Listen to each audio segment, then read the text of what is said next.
নমস্কাৰ, এটা নতুন ভিডিঅ'লৈ আপোনালোকক পুনৰবাৰ স্বাগতম জনাইছোঁ। আশা কৰোঁ আপোনালোক সকলো ভালে আছে। বৰ্তমান বাৰু ময়ো ভালে আছোঁ, যদিও অকণমান গাটো বেয়া, চৰ্দি হৈ আছে। কাৰণ যোৱাকালি সন্ধিয়া অকণমান তিতিলোঁ, আজিও অকণমান বৰষুণত তিতিব লগা হ'ল।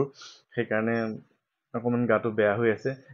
যি কি নহওক, আজি এটা ভিডিঅ' বনাব ওলাইছোঁ, যিটো ভিডিঅ' আপোনালোকক সকলোকে অকণমান উপকৃত কৰিব। কাৰণ বহু লোকে মোক কেইটামান প্ৰশ্ন কৰি আছিলে। প্ৰায়বিলাক লোকৰে প্ৰশ্নবিলাক প্ৰায় একেই। গতিকে সকলোৰে প্ৰশ্নৰ উত্তৰসমূহ দিম বুলি ভাবি এই ভিডিঅ'টো আচলতে তৈয়াৰ কৰিছোঁ। আশা কৰোঁ আপোনালোকে ভিডিঅ'টো ভাল পাব আৰু গোটেই প্ৰশ্নৰ উত্তৰবিলাক মানে যিখিনি এতিয়ালৈকে প্ৰশ্ন আহিছে, সেই প্ৰশ্নখিনিৰ উত্তৰখিনি পোৱালৈকে আপোনালোকে অনুগ্ৰহ কৰি এই ভিডিঅ'টো সম্পূৰ্ণকৈ চাব বুলি আশা কৰিলোঁ। আৰু যিহেতু পূজাৰ বতৰ, আপোনালোকক মোক কৈছিলে পৰহি এটা ভিডিঅ' বনাইছিলোঁ।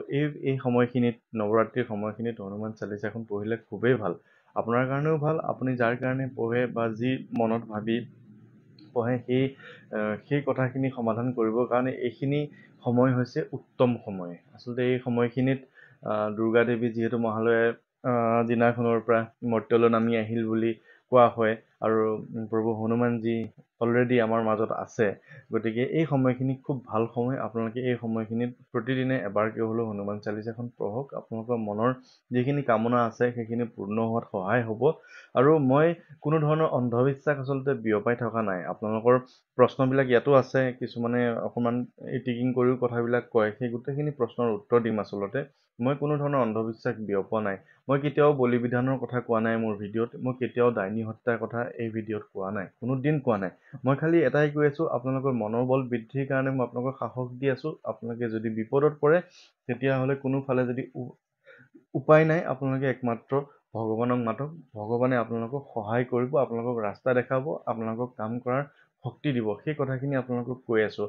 আৰু আচলতে হয়, কিছুমান মানে মই আপোনালোকক আৰু এটা কথা কৈয়ে দিওঁ এইখিনিতে।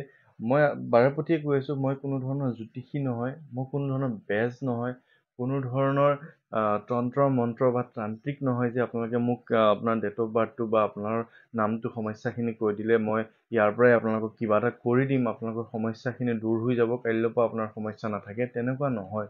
মই এজন এনেকুৱা মানুহ, যিজন মানুহে এটা সময়ত বহুত বেছি বিপদত পৰিছিল, যি আপোনাক ইতিমধ্যে মই এটা ষ্টুডিঅ'ত গুৱাহাটীৰ আপোনালোকক কৈছিলোঁ, গোটেইখনে তাৰ পৰাই মোৰ কথাখিনি আপোনালোকে জানিবলৈ চেষ্টা কৰিলে বা মোৰ লগত আপোনালোকে যোগাযোগ কৰি আছে।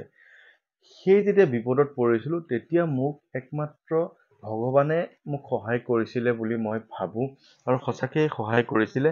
আৰু তাৰ কাৰণে মই আপোনালোকক কৈ আছোঁ যে আপোনালোকে ভগৱানৰ শৰণ লওক। যেতিয়া আপোনালোকে বহুত বিপদত পৰিছে, কোনোফালে ৰাস্তা দেখা নাই, আৰু তেওঁৱেই আপোনাক ৰাস্তা দেখাব।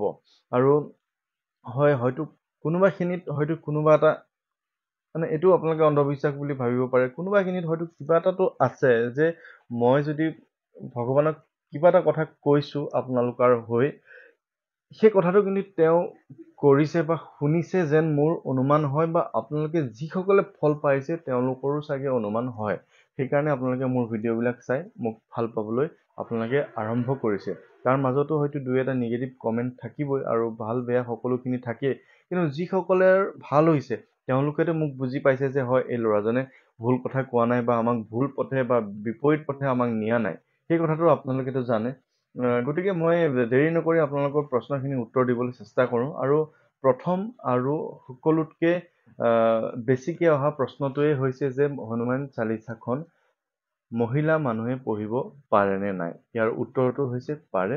হনুমান চালিচা পঢ়িবলৈ কোনো ধৰণৰ কাৰো বাধা নাই। মহিলা হওক, পুৰুষ হওক, বৃদ্ধ হওক, শিশু হওক, কিশোৰ হওক, কিশোৰী হওক, কোনো ধৰণৰ কাৰো কোনো ক্ষেত্ৰত বাধা নাই। হনুমান চালিচাখন আপুনি পঢ়িব পাৰে। এই ক্ষেত্ৰত আপোনালোকে কোনো ধৰণৰ মনত সন্দেহ নাৰাখিব, কাৰো কথা শুনিবলগীয়া নাই।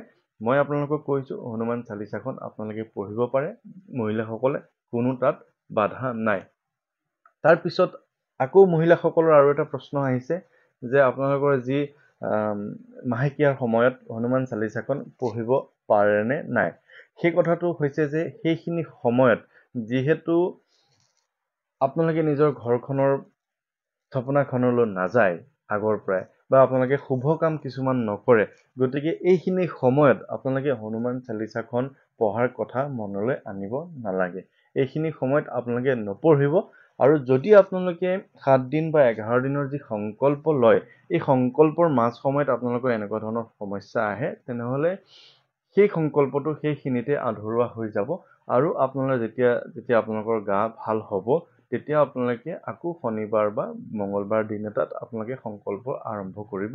আৰু আশা কৰোঁ আপোনালোকে যিহেতু নিজে সেই সময়খিনি আপোনালোকৰ আজিকালি ইফাল সিফাল কৰিব পাৰে, গতিকে যেতিয়া আপুনি ভাবিব যে মই 11 দিনৰ সংকল্প এটা ল'ম বাবা হনুমানৰ, গতিকে সেই সময়খিনি আপোনালোকে অকণমান মিলাই ল'বলৈ চেষ্টা কৰিব। আৰু তাৰ মাজতে যদি কিবা খেলি মেলি হৈ যায়, একো অসুবিধা নহয়। আপোনালোকে পিছত আপোনালোকৰ সম্পূৰ্ণ সুস্থ হোৱাৰ পিছত আকৌ আপোনালোকে পঢ়িব পাৰিব।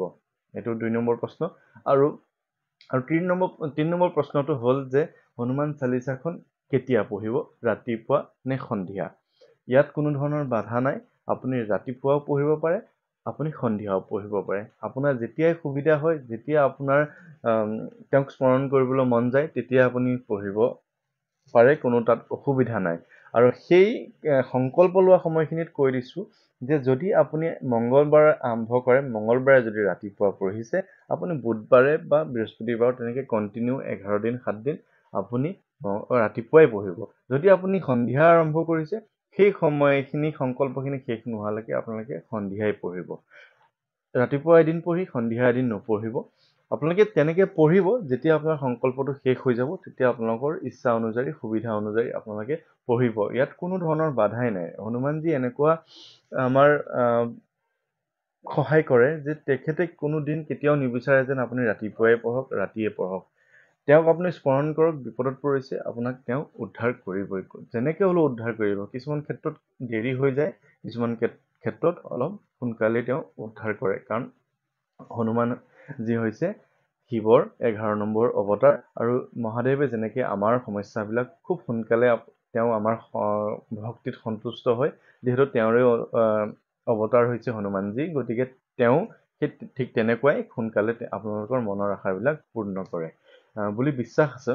আৰু তেনেকুৱা ধৰণে বহুতেই সমস্যা সমাধান কৰিছে।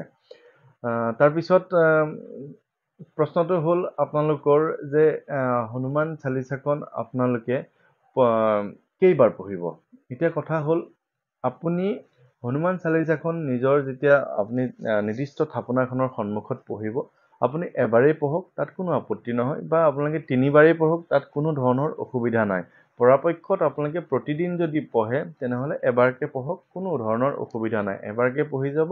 সংকল্প লোৱা কেইদিন 11 দিন যদি লয়, মই যেনেধৰণে কৈছিলোঁ 7 বাৰকৈ পঢ়িব। আৰু যদি আপোনালোকে কণ্টিনিউ নিজৰ ভালৰ কাৰণে, ঘৰখনৰ উপকাৰৰ কাৰণে, আপুনি মংগলৰ কাৰণে আপুনি পঢ়িব বিচাৰে, তেনেহ'লে আপোনালোকে প্ৰত্যেক দিনে এবাৰকৈ পঢ়িব পাৰিব, কোনো ধৰণৰ অসুবিধা নহয়।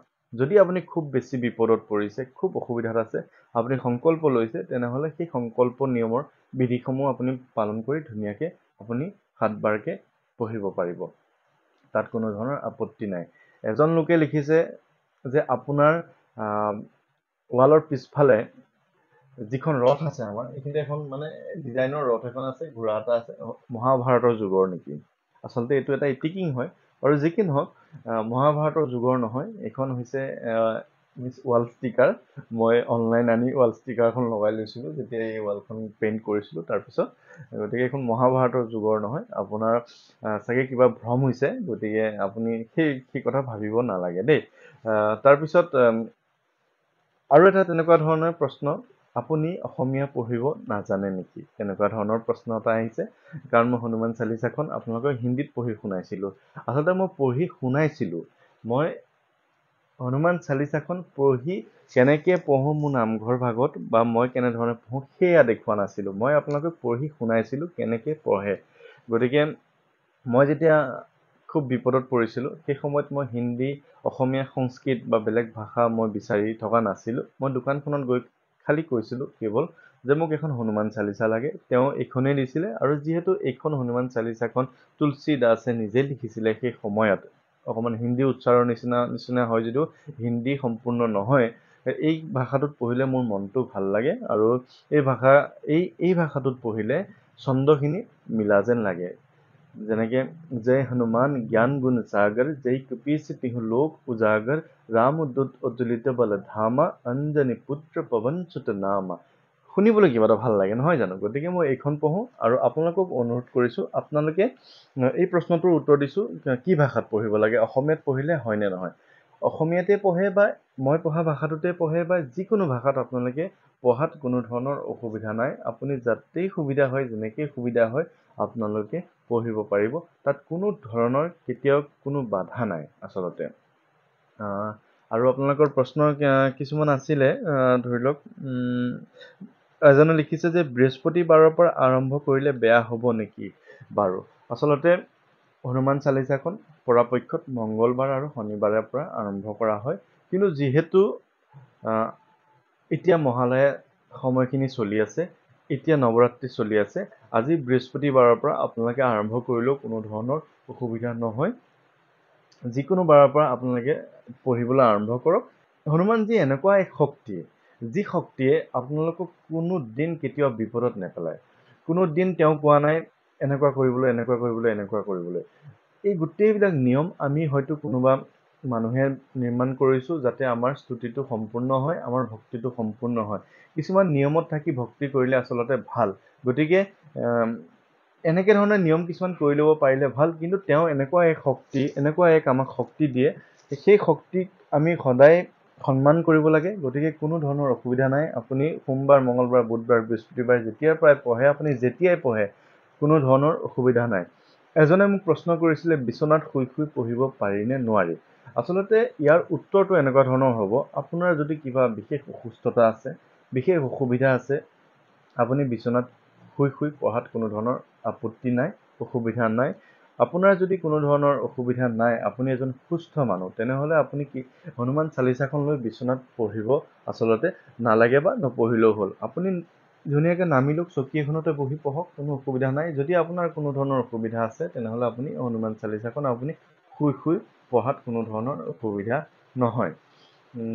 আৰু কেনেকুৱা ধৰণৰ আপোনালোকৰ প্ৰশ্ন আছিল মই চাই আছোঁ। আৰু আপোনালোকে যে মোক ইমান মৰম কৰিছে, ইমান ভাল পাইছে মোৰ কথাখিনি, মই সঁচাকৈ খুব বেছি আকৃষ্ট হৈছোঁ আপোনালোকৰ মৰমত। খুব ভাল লাগিছে আপোনালোকে যে সঁচাকৈ বিশ্বাস কৰিছে এই কথাখিনিত।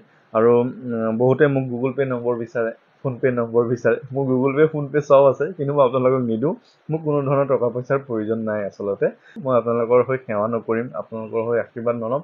এই কথাটো আপোনালোকে মনলৈ কোনো দিন কেতিয়াও নানিব। আপোনালোকে যেতিয়াই কয় মই মেছেজবোৰ চাওঁ, ৰিপ্লাই নকৰিবও পাৰোঁ, কিন্তু আপোনালোকৰ হৈ সেৱা জনাওঁ দেই। গতিকে আপোনালোকে হেৰি নকৰিব, তাত কোনো ধৰণৰ আপত্তি নকৰিব। আৰু আপোনালোকে যে মোক আকৌ সোধে দাদা আপুনি কালি সেৱা জনালে, মোৰ হৈ সেৱা কৰিলেনে, তাৰমানে আপুনি মোক হয়তো কোনোবাখিনিত সন্দেহ কৰিছে। সেইকাৰণে আপুনি আপোনাৰ মনত যিটো সন্দেহ আছে আপুনি মোক প্ৰশ্ন কৰিছে। গতিকে সন্দেহ নাৰাখিব, মই আপোনাৰ হৈ সদায় সেৱা কৰিছোঁ। কোনো কাৰণে কোনো দিন এনেকুৱা মনত নাভাবিবই। আৰু মেছেজবিলাক আপোনালোকে চাবচোন, কমেণ্টবিলাক বহু লোক কিন্তু উপকৃত হৈছে, বহুত লোক উপকৃত হৈছে। সেইকাৰণে মোৰ বহুত বেছি ভাল লাগিছে। কাৰণ আপোনালোকৰ কাৰণেই মই ভিডিঅ'বিলাক বনাই আছোঁ, আপোনালোকৰ কাৰণেই মই কিবা এটা উৎসাহজনক কাম কৰি আছোঁ, আপোনালোকৰ ভাল হওক। আৰু মই এটা বিশ্বাস কৰোঁ, মোৰ অকলে কেতিয়াও ভাল হ'ব নোৱাৰে। যেতিয়ালৈকে আপোনাৰ ভাল নহয় তেতিয়ালৈকে মোৰ ভাল হ'ব নোৱাৰে। যেতিয়ালৈকে মোৰ ভাল নহয় তেতিয়ালৈকে আপোনাৰ ভাল হ'ব নোৱাৰে। গতিকে ভগৱানে কাকো অকলশৰে নাচায়, সকলোকে চাব। কেতিয়াবা অকণমান দেৰি হৈ যায়, অকণমান দুখ আহে আমাৰ জীৱনত, একো নহয়, সেই দুখখিনি পাৰ হৈ যাব। ভাল সময় বেয়া সময় সকলোৰে থাকে, বেয়া সময় এদিন পাৰ হৈ যাব। আপোনাৰ যদি খুব ভাল দিন আহি আছে, আপুনি যদি অহংকাৰ কৰে, সেই ভাল দিনখিনিও কিন্তু আপোনাৰ নোহোৱা হৈ যাব। গতিকে সেই কথা আপুনি নাভাবিবই, আপোনাৰ দিন ভাল আহিব, আহি আছে আৰু সদায় ভাল হৈ থাকিব পিছলৈ। আৰু ধাৰ ধুৰৰ কথাটো যে আপোনালোকক কৈ আছোঁ, আপোনালোকে ধাৰখিনি কেনেকৈ ধৰণে মাৰিব। এতিয়া ধাৰখিনি চাওক, মোৰতো নিজৰে বেংকৰ ধাৰ আছে, কাৰণ মই ব্যৱসায় কৰোঁ, মোৰ গাড়ী আছে, গতিকে মোৰ ধাৰ ঋণ সকলো আছে। কিন্তু মাৰিবলৈ যিটো শক্তি লাগে, এই যে ভিডিঅ' আপোনালোকক বনাই দি আছোঁ, আপোনালোকে উপকৃত হৈছে, সেয়াই মোৰ বাবে আশীৰ্বাদ। ধাৰ মাৰিবলৈ টকা লাগিব, আৰু টকা উপাৰ্জন কৰিবলৈ ভগৱানে আপোনাক বা আমাক শক্তি দিব লাগিব। সেই শক্তিখিনি আহৰণ কৰিবৰ কাৰণে আপুনি সদায় হনুমান বাবাক পূজা কৰক, তেওঁক কওক যে মোক শক্তি দিয়ক, তেওঁ আপোনালোকক শক্তি দিব। গতিকে মই ভাবোঁ আপোনালোকৰ প্ৰশ্নখিনি চাগে হৈ গৈছে। আৰু চাই আছোঁ, এজনে লিখিছে মই ভেঞ্চাৰ স্কুলৰ শিক্ষক, 22 বছৰ ধৰি ভেঞ্চাৰ স্কুলত কৰি আছোঁ। তেওঁলোকৰ যাতে সমস্যাখিনি দূৰ হৈ দৰমহা পাব ধৰে, তাৰ কাৰণে আশীৰ্বাদ বিচাৰিছে। হয়, মই আপোনালোকৰ হৈ সেৱা জনাইছোঁ। আপোনালোকৰ হৈ আজিও সেৱা জনাম যে আপোনালোকৰ যাতে যিটো সমস্যা হৈ আছে সেইটো যাতে আপোনালোকৰ সমাধান হয় তাৰ বাবে প্ৰভু ভগৱানৰ ওচৰত মই ভগৱন্তৰ ওচৰত সেৱা আগবঢ়াম। আপোনালোকে মন ভাঙি নেপেলাব, নিজৰ কৰ্ম কৰি যাওক, আপোনালোকৰ ভাল দিন নিশ্চয় আহিব। আৰু এগৰাকীয়ে আজিয়ে লিখিছে যে আজি মোৰ ইমান বিষ অনুভৱ কৰিছিলোঁ, সেই বিষ অনুভৱ কৰোঁতে মই ৰাতিপুৱা এটা ফেচবুক লাইভ ইউটিউব লাইভ কৰিছিলোঁ যে আপোনালোকে যদি চালিচাখন পঢ়িবলৈ অসুবিধা তেনেহ'লে কেৱল জয় হনুমান বা হনুমানক স্মৰণ কৰক। তেওঁ হনুমানজীক স্মৰণ কৰিছে, জয় হনুমান কৈ আছে, তেওঁৰ যিখিনি কাম কৰা শক্তিখিনি তেওঁ ইনষ্টেণ্ট পাই গৈছে, লগে লগে পাই গৈছে। গতিকে সেইখিনিয়ে হৈছে শক্তি। আৰু কিছুমান প্ৰশ্নৰ উত্তৰ ইয়াত অকণমান দিবলৈ অকণমান অসুবিধা, সকলোৰে ব্যক্তিগত সমস্যাবিলাক মোক কৈছে। সেই ব্যক্তিগত কথাবিলাক কিছুমান মোক হোৱাটছআপ কৰি ক'ব, এনেকৈ কমেণ্টত সকলোৱে দেখাকৈ নকৰিব। মই সকলোৰে হৈ সেৱা জনাইছোঁ, সকলোৰে হৈ ভগৱানৰ ওচৰত আশীৰ্বাদ লৈ আছোঁ। গতিকে মই আপোনালোকক সাহস দি আছোঁ আৰু কেতিয়াবা মনত এনেকুৱা ভাৱ হয় যে মই হয়তো চাগে আৰু নবনাম, কাৰণ কোনদিনানো মোৰ বেয়া দিন আহে ঠিক নাই, ক'বতো নোৱাৰোঁ অহা কাইলৈ মোৰ কি বেয়া দিন আহিছে। তেতিয়াতো আপোনালোকৰ বহুতেই মোক কৈ দিব লোকক পৰামৰ্শ দি নিজৰনো কি হ'ল। গতিকে কেতিয়াবা হয়তো তেনেকুৱা মনত ভাৱ আহি যায়, তথাপিও একো নাই, আপোনালোকৰ ভাল হ'লে মোৰো ভাল হ'ব বুলি মই যিটো ভাবি আছোঁ। আৰু এজনে মোক কৈছিলে যে আপুনি অসমীয়া নহয় নেকি, আপুনি কীৰ্তন পাঠ নকৰে নেকি? মই আপোনাক কৈ দিওঁ যে মোৰ দেউতা বৈষ্ণৱ সমাজৰ আচাৰ্য, লগতে মোৰ ঘৰত মন্দিৰ নাই, মোৰ ঘৰত গোসাঁই থাপনা আছে, নামঘৰ আছে। গতিকে মই এজন অসমীয়া মানুহ হিচাপে মই সদায় কীৰ্তন পাঠ ঘৰখনত কৰোৱা মই দেখি আহিছোঁ সৰুৰ পৰাই। আমাৰ ঘৰত কীৰ্তন পাঠেই হয়, আমাৰ মূল থাপনাখনত বা আমাৰ যি ঠগা আছে ঘৰত কীৰ্তনেই আছে। দেউতাই কীৰ্তন পাঠ কৰে, দেউতাই ভাগৱত পাঠ কৰে, সকলো ধৰণৰ কৰে। মইহে কেৱল বিপদত পৰি হনুমান চালিচাখন পঢ়িবলৈ আৰম্ভ কৰিছিলোঁ, আৰু হনুমান চালিচা পঢ়ি মই সংকটৰ পৰা ৰেহাই পাইছিলোঁ। যিহেতু হনুমান হৈছে সংকট মোচন, আপোনাৰ সংকটসমূহ হনুমানজীয়ে খুব সোনকালে ৰেহাই কৰে, সোনকালে সংকটখিনি দূৰ কৰে। সেইকাৰণে মই হনুমান চালিচাখন পঢ়িবলৈ আপোনালোকক পৰামৰ্শ দি আছোঁ। কীৰ্তন পাঠৰ কাৰণে মই বিপৰীতভাৱে যোৱা নাই। মই যিহেতু এজন অসমীয়া ল'ৰা, অসমীয়া মানুহ, মই সদায় মোৰ ভক্তি শ্ৰীকৃষ্ণৰ ওপৰত। গতিকে আপোনালোকে ভুল নাভাবিব, আপোনালোকে বিপদত পৰিছে শ্ৰীকৃষ্ণক মাতক। যদি আপোনালোকে মোৰ কথাত সন্দেহ আছে আৰু যদি সঁচাকৈ সংকটত পৰিছে, আপোনালোকে কিন্তু হনুমানজীক মাতক। আপুনি যাকেই নামাতক এজনেই পাব, মূল ভগৱান এজনেই বুলি বিশ্বাস কৰি ৰাখক। তাৰে এইবিলাক অংশ বুলি ভাবক। আপুনি হনুমানজী হওক, মা দুৰ্গা হওক, মা কামাখ্যা হওক, সকলো তেওঁলোকৰে অংশ একোটা। গতিকে যাকেই মাতে এজনেই পাব। গতিকে সেই কথাত সন্দেহ নাৰাখিব। আৰু এটা প্ৰশ্ন আছে যে থাপনাখনত কাক ৰাখিব, কি কথা? থাপনাখনত আপুনি হনুমানজীৰ এখন ফটো ৰাখিব, প্ৰভু ৰামৰ এখন ফটো ৰাখিব, নিজৰ ঘৰৰ থাপনাখনৰ সন্মুখতে ৰাখি ল'ব। কিছুমানে কৈ আছে যে মূল থাপনাখনৰ আগত ফটো ৰাখিব নাপায়, সেই বিষয়ে মই ক'ব নোৱাৰিম। কিন্তু মই যিহেতু ৰাখিছোঁ, মোৰ দেউতাই সেই ক্ষেত্ৰত বাধা দিয়া নাই, গতিকে আপোনালোকেও ৰাখি ল'ব পাৰে। ৰাখি যিহেতু আপুনি ৰামক স্তুতি কৰিব, হনুমানক স্তুতি কৰিব, তেনেধৰণে আপুনি হনুমান চালিচাখন পঢ়িবলৈ আৰম্ভ কৰক। কোনো ধৰণৰ অসুবিধা নহয়। আপুনি অসমীয়াতে পঢ়ক, হিন্দীতে পঢ়ক, যেনেকেই পঢ়ক, আপুনি যি কৰিয়ে পঢ়ক, আপুনি শুদ্ধ অন্তৰে পঢ়ক। হনুমানজীয়ে আপোনাৰ কথা শুনিব। আৰু মাছ মাংসৰ কথাটো এনেকুৱা ধৰণৰ যে মাছ মাংস পৰাপক্ষত এৰি চলিব পাৰিলে ভাল, হনুমানজীক পূজা কৰিলে। যিহেতু আমি সৰুৰ পৰা মাছ মাংস খাওঁ, মই পৰাপক্ষত এৰিবলৈ চেষ্টা কৰি আছোঁ, যদিও অকণমান মাজে সময়ে খাই আছোঁ। মিছা কথা কৈ একো লাভ নাই, আপোনালোকক মিছা কথা কৈ মই কি পাম, একো নাপাওঁ। গতিকে আপোনালোকৰ পৰাপক্ষত যদি খাই আছে খাই থাকক, একো অসুবিধা নহয়। কিন্তু যদি সংকল্প লয়, সেই সংকল্পৰ কেইদিন কোনো কাৰণে ঘৰত মাছ মাংসৰ নানিব, মাছ মাংস নাখাব। আদা নহৰু পিঁয়াজ এই ক্ষেত্ৰত আপোনালোকে মই খাইছিলোঁ, আৰু আপোনালোকেও নিজে বিবেচনা কৰিব সেইটো। আৰু ভিডিঅ'টো ইমানেই, আৰু আপোনালোকৰ উত্তৰসমূহ দিবলৈ চেষ্টা কৰিলোঁ। আশা কৰোঁ আপোনালোকে ভিডিঅ'টো ভাল পালে। অকণমান গাটো বেয়া, সেইকাৰণে কথাখিনি কওঁতে অকণমান লাহে লাহে কৈছোঁ আজি। অহা দেওবাৰে মই ভাবিছোঁ হয়তো শিৱসাগৰ বা যোৰহাট এনেকুৱা ঠাইলৈ মই এবাৰ যাম। যিহেতু মই এবাৰ কৈ পেলাই যাব নোৱাৰিলোঁ, কিন্তু ক'লৈ যাম কি কথা আচলতে কনফিউজ থাকি যায়। সেইকাৰণে মই আচলতে কেঞ্চেল কৰিছিলোঁ। আপোনালোকে যদি ইচ্ছা কৰে মোক যিটো নম্বৰ দিছিলোঁ 7086990104 এই নম্বৰটোত হোৱাটছআপ কৰিব। কেনেধৰণে যাব লাগে, কাৰ ওচৰলৈ যাব লাগে, কিয় যাব লাগে। গতিকে আজিৰ ভিডিঅ'টো ইমানেই। আশা কৰোঁ আপোনালোকে ভিডিঅ'টো ভাল পালে, আৰু বেলেগো উপকাৰ হোৱাকৈ ভিডিঅ'টো শ্বেয়াৰ কৰি দিব। আৰু সকলো ভালে থাকক, সকলোৰে ভগৱানে সকলোকে মংগল কৰক। ধন্যবাদ।